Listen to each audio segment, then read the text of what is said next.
Hey there everyone, welcome back to Gamevine, and my name is Dave, and today I have a special guest with me, my brother Jake Earls. Hey everybody. And the reason why I have him on today's review of Victory Points Knocked Out is because it's a boxing theme, go figure. And our background, we have grown up with a father who was very passionate for boxing and wanted us to be boxers our whole life. Yeah, and you basically took that to heart the most. So yeah, wanted to make it my career. Yeah. So once I heard there was a board game about boxing, I said Jake is definitely the person that I'm going to get to review it, because we've been playing video games or whatnot. So why don't you go ahead and give him a little bit of your background into board gaming and just gaming in general. Like the serious board gaming, I've probably been doing for about 2 years, kind of casually. I've been gaming my whole life, video games, card games, board games. But you actually have a channel, right? Yeah, I have a YouTube channel. It's Fun TV, spelled P-H-U-N-N-TV. I'll have it down here in the description, so if you want to visit that. It's like what, Minecraft? Yeah, it's like video game stuff. It's more of a mature yes, not as family friendly as this channel here, but still good stuff. So if you're wanting to check that out, he definitely does a good job on his channel there. But you also played a lot of boxing video games as well, right? Yeah, Fight Nights, Punch Out, Knockout.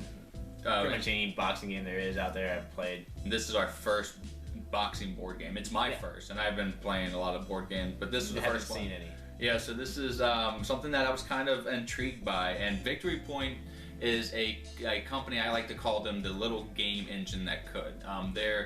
Their publishing style is very unique. A lot of people kind of clash with it and say that it might be underpublished, though I think it's elegant and it has character. So I've always been kind of a champion for Victory Point in my past. So I was kind of prone to liking this game just because of the publishing, and Jake's prone to liking it because it's boxing. So, I mean, with that being said, I guess we might be speaking our minds a little too soon on what we think about this game, so let's get into what's in the box and how this game is actually played. Alright, let's do it.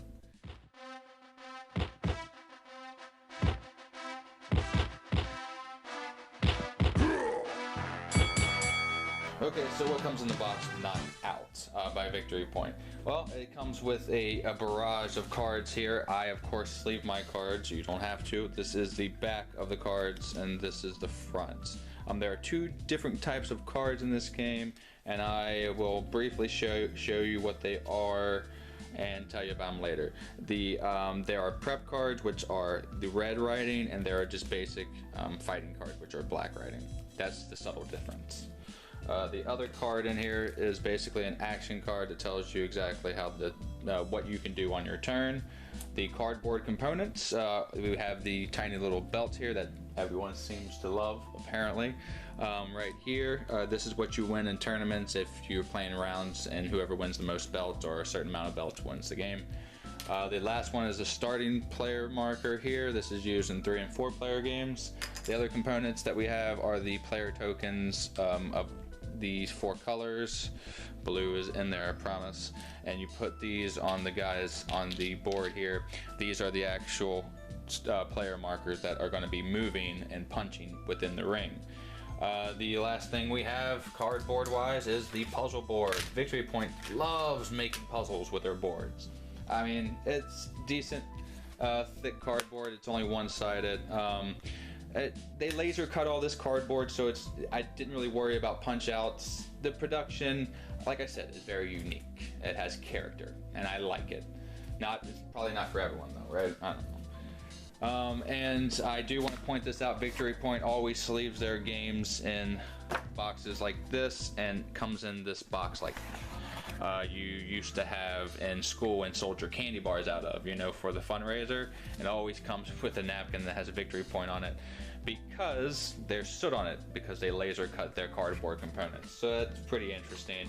It also comes with a rule book, which I don't have on hand. Now let's show you how to play. Okay, so let me go into the offensive cards. There are jabs that you can play on your turn. There are punches that you can play on your turn. There are moves and punches. You always have to move towards the player when you play these and punch. And there also are crosses as well, move and cross. And there are haymakers in the game as well. And lastly, for the offensive cards, we have the cross. Now on the defensive side, and kind of on the offense, the move, you basically are allowed to move to any adjacent square that you're touching, and you can go diagonal or anything like that. That's also the punching range. So if I'm right here, I can basically punch here, here, here, anything adjacent to me. So if you use a move as a defense, you have to move out of that range. He couldn't move right here next to the player because he can still reach him. So a move can be offensive, moving towards a person, or it can be defensive, moving away. This is absolutely defensive, the counter. So you have to play, say if I played a haymaker here for 3, I have to play the amount of counters to suffice that number. So a 1 and a 2. Again, you can only play 1 when you're attacking and multiple when you're defending. Now if I counter, this means I'm hitting the player and they're on the defensive now, and they have to suffice 3. But if I were to just play a parry is another defensive card that you could play, then they only have to block the 1 counter, and I have sufficed the block for the haymaker. So that is how parries, counters, and moves work for defense. Let me go over a little detail on the offensive cards. The little detail that we need to go over on the offense, now that we've explained the defensive cards, is this little detail. You cannot use the defensive cards to block this punch, and this means the first letter of that defense. So counters cannot be used for crosses, and for jabs you cannot use counters or moves. You have to use parries. So those are basically the breakdown of the cards. The other thing that the offensive cards have are the hits, and if a punch gets through, this is where you'll move your player counter down. These are your hit markers. Even if a jab gets through, you move this down.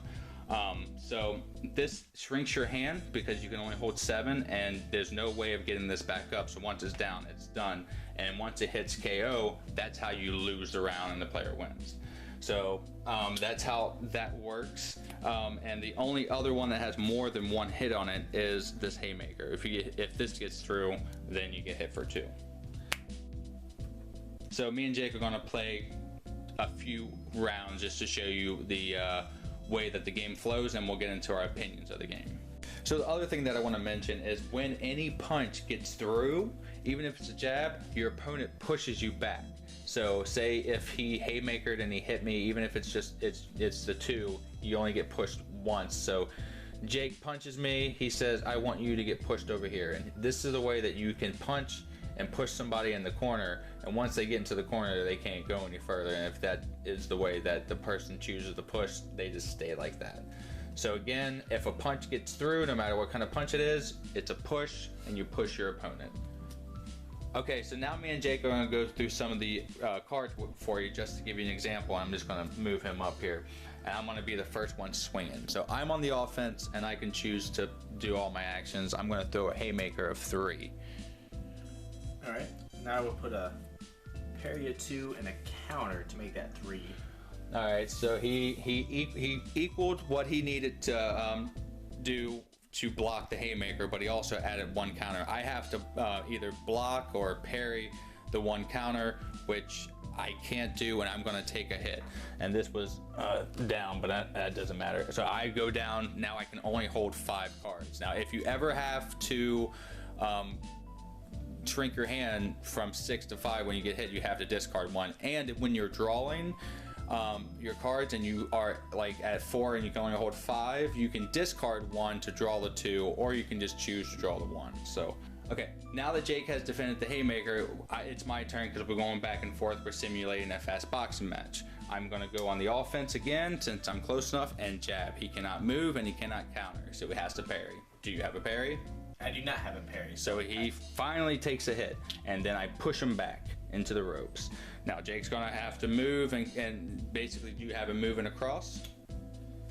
I do have a move and a punch. There you go. So that's how he can get back in the game. Move, punch, and you have to defend. Yeah, I would have to defend. I mean, basically, I could move out of the way, like out here, but that is how the game is played out. I want to go over the prep cards. The prep cards you draw again if you are losing the match after the round is over, and the round ends when this whole deck here is drawn. So when the last card is drawn, say Jake has drawn both these cards, he gets one more turn. Once the last cards are drawn, I take my last turn, one more action, and then Jake takes his one last turn. If he were to play an offensive card in his last turn, I would have to respond with the defensive move, but that would end the round, and that's when the prep cards come into play. So no Saved by the Bell. Yeah, you hear the sticks 10 seconds, and you have to fight it out. So the person that is losing the match at the point in time, which is me, I'm on 5, that's how you can tell, draws a prep card. These are stronger, so I don't know how this Haymaker of 2 is stronger, but there you go. They have different varieties of stuff in here, like this Parry is 4, that's pretty much a more powerful card. This is a move punch for 2, so they're a little more powerful, but I don't know how much it alters the game. So in the 3-player game, we'll go over briefly, it's a little more chaotic, and the defensive cards are no longer considered an action. So say I moved up here and I played a punch on Jake, he would defend, and that would be free. So say he's not next in rotation, say the other player that we were playing with, let's call him Andy, he would move up and he would punch Jake as well. He is next in rotation, Jake would again have to defend Andy's punch, and then it would be Jake's turn to either move or punch. Again, in a 3-player game, the defense cards are free, which I think speeds up the game a lot more, and I might prefer it over the 2-player game. A 4-player game is, well, of course, 3-player game is every man for himself. A 4-player game is team based, so it's like a tornado tag type match, and you basically, the defensive cards are again free, and you play the same way as you do a 3-player game. Of course, the team losing, both their characters lose, and I don't know, with the 3-player game, if you have 2 players, once you knock the 3rd player out, do you go to the 2-player set? I'm not sure. That wasn't really clear in the rule book, but that's neither here nor there. And the starting player mark, of course, it gets passed around in a 3-player game and a 4-player game. So this is how you keep track of who's starting the turn, because defensive cards are going to be played out of turn. That is all that Knockout has to offer us, guys. Now let's go into what we actually think, and let's grade this game.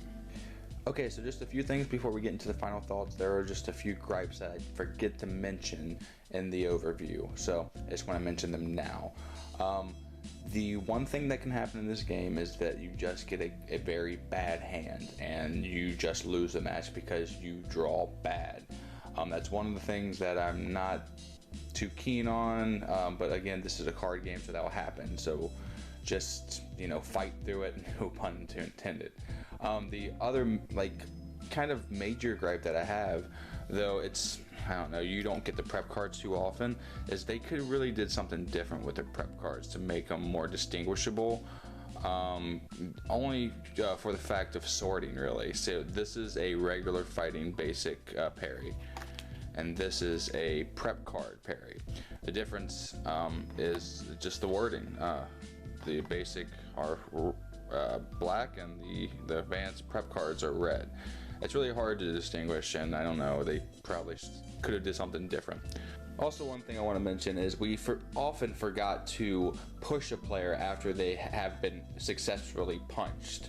And this is a minute detail that could really change the game, and even though we played this game over and over, like in the weekend, just that sometimes slipped through, and we forgot. So that could have changed different matches. So if you're going into this game, remember always to push the player when you punch them if it goes through. Okay, so yeah, that was Knocked Out, and it's very much a fast-paced, back-and-forth card-playing game. And does it simulate a boxing game? What would you think? I'd say pretty much, yeah. If you really, because I role play a lot, you get tired, you lose less moves, you get tired. So if you really read into it, you can picture yourself boxing in this game. Yeah. Okay, with that being said, as we always do on GameVine, we give the game a grade or a percentage. And we broke it down, and this game wound up having a 77% score, which is a high C. And I think I'm more biased towards this grade, though we keep a standard on our grading scale and keep it to a point. I think some things like maybe the production wasn't all to be desired, and like it gives it that old timey look, which I think that's what the goal is for like old timey boxing. But I feel like they could have done a little bit more pizzazz with it. Yeah, the art really did hurt it, I think, in this point, because the gameplay is fun. I mean, I had fun with this game, and like Jake said, I really did feel like I was kind of jabbing them and moving and jabbing and moving, especially in a multiple player game. I know it sounds kooky, because this is a boxing match, and whoever seen a three-person boxing match? It was chaotic, but it was fun. Yeah. I like multiple people, and the teams were pretty good. But right when you lose your teammate, I mean, those two guys just gang up on you, and you're done there's for. Not much you can really do. But again, I mean, I like multi-gameplay in this more than I do two players, because it just seemed in two players it like. You would play one card sometimes, and your turn would be over. You always, with the multi people, you always have to watch out for the other guy as well. Which is pretty crazy. It's frantic. It was fun. Took two of them to kill me. Yeah, whatever. Yeah, that was pretty nice. It just, the art, I don't know. I think they kind of wanted that kind of fast motion to capture that, and they went with that because it was basically card based. But it's good artwork. It's just not.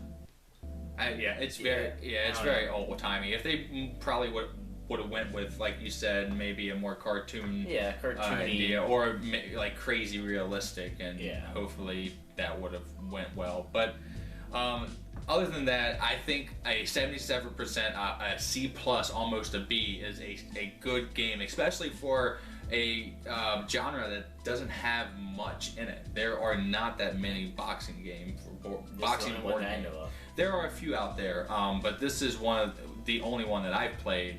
And again, that's saying something, because I've played hundreds of zombie games, you know, and only one boxing game.